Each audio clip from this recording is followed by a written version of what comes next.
नमस्कार। बीएड प्रथम वर्ष विषय हिंदी का शिक्षण शास्त्र। और आज हम लोग बात करेंगे हमारी जो भाषा संचालित व्यवस्था की बात कर रहे थे हम लोग। तो भाषा नियम संचालित व्यवस्था के रूप में क्या होती है? व्याकरण होती है। भाषा का जो हम नियम का रूप देखते हैं, नियम का जो रूप है व्यवस्था के अंतर्गत, वो है व्याकरण। और व्याकरण के प्रारंभ के अंतर्गत हम लोग ध्वनि और वर्णों की चर्चा कर रहे थे। ठीक है, ध्वनि को एक मौलिक इकाई के रूप में या छोटी इकाई के रूप में भाषा की माना गया है। इसके अंतर्गत अब वर्ण की हम लोग चर्चा करेंगे। तो वर्ण है दो प्रकार के, हम लोग जानते हैं। कौन कौन से हैं? स्वर और व्यंजन। इन दोनों की चर्चा हम लोग डिटेल में करेंगे। तो सबसे पहले हम लोग स्वरों की बात करते हैं कि स्वर किसे कहते हैं। तो जिनका उच्चारण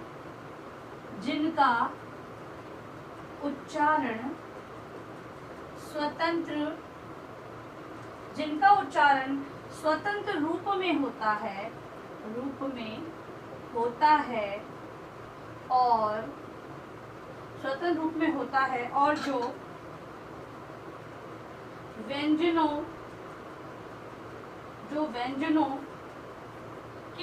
और जो व्यंजनों के उच्चारण में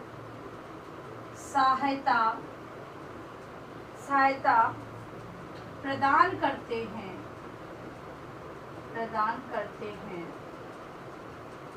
उन्हें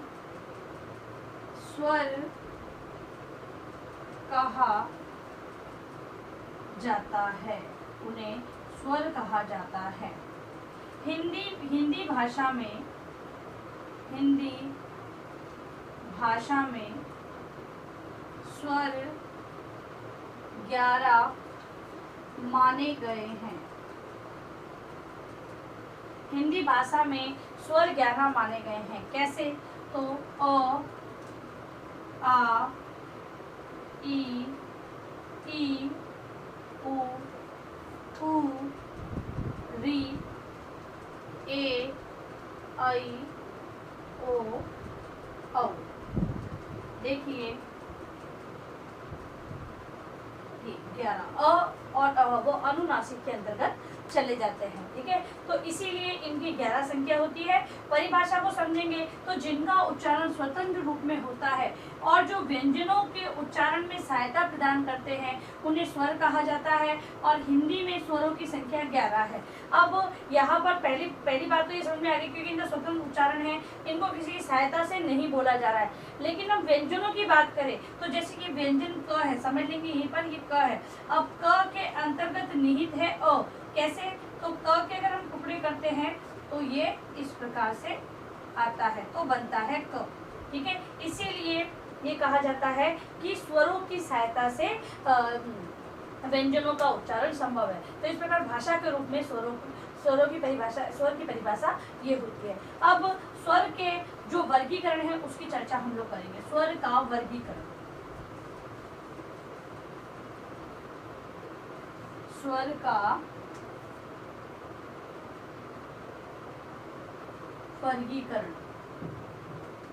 स्वर का वर्गीकरण करते हैं तो हमें दो रूप देखने को मिलते हैं। पहला है ह्रस्व स्वर और दूसरा है दीर्घ स्वर। ह्रस्व स्वर और दूसरा है दीर्घ स्वर। ठीक है, अब इसकी परिभाषा, ह्रस्व स्वर की परिभाषा, वे स्वर जिनके उच्चारण में कम समय लगता है ह्रस्व स्वर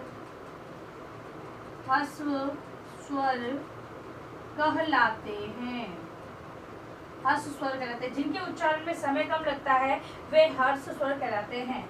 इनको मूल स्वर या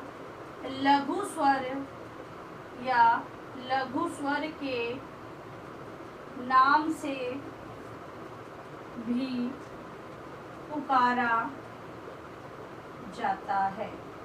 इन्हें लघु स्वर या मूल स्वर के नाम से भी पुकारा जाता है। इसके अंतर्गत देखिए अ, ई, उ, री, ये क्या है, ये ह्रस्व स्वर है, इनको ह्रस्व स्वर कहा जाता है। ठीक है, एक बात क्लियर हो गई।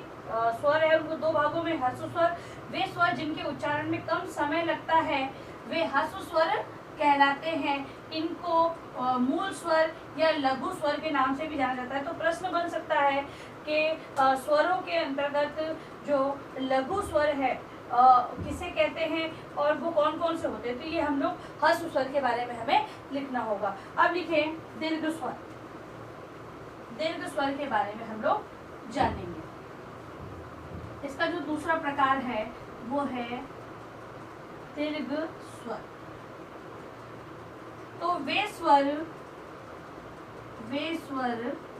जिनके उच्चारण में समय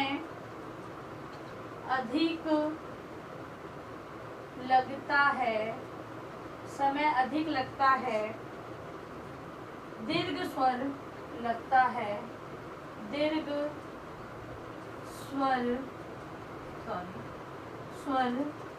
कहलाते हैं।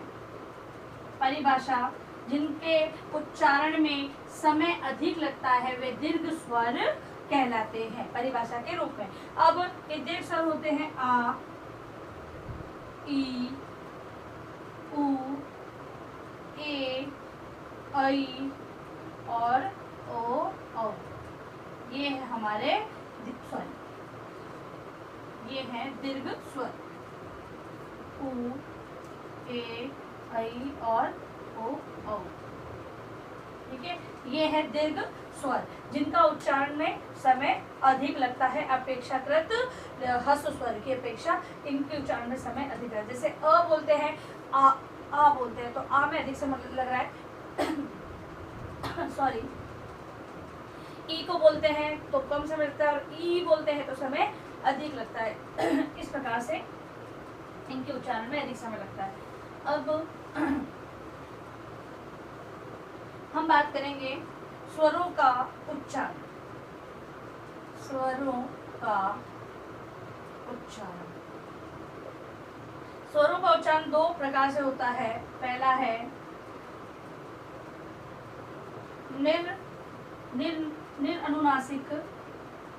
निर्नुनासिक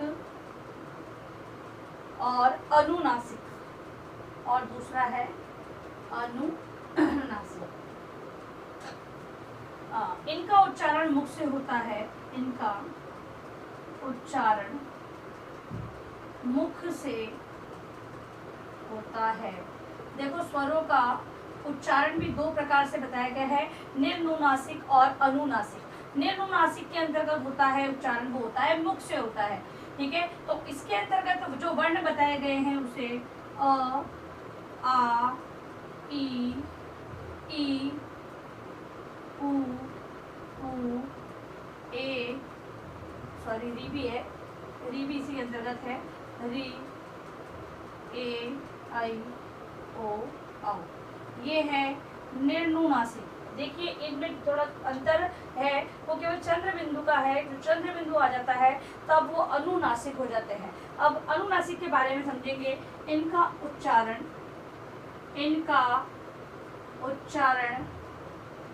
मुख एवं नासिका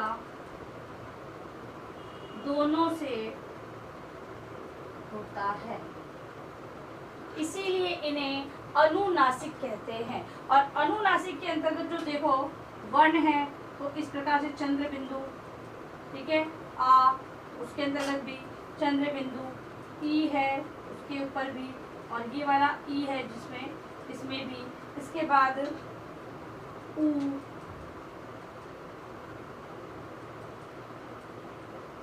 ये इस प्रकार से चंद्र बिंदु लगते हैं। इन्हें हम लोग अनुनासिक कहते हैं।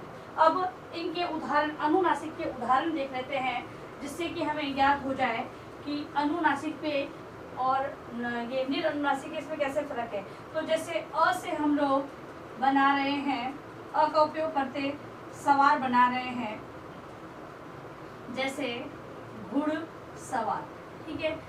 वहीं एक उदाहरण में अनुनासिक का ले लेती हूँ। तो अनुनासिक के अंतर्गत यही अ है, उसमें बिंदी लगी हुई है, ठीक है, ये बन रहा है। अब इसके अंतर्गत हम बनाते हैं तो सवार शब्द है, सवार, इसका अर्थ होता है सवारना,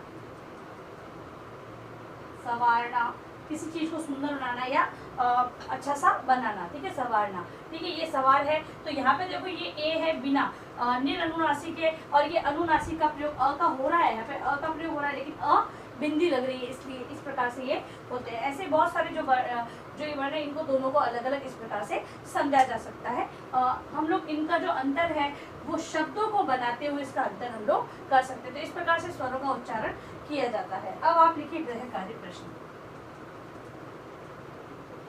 गृहकारी प्रश्न के अंदर लिखें स्वर किसे कहते हैं, स्वर किसे कहते हैं, इसके वर्गीकरण एवं उच्चारण को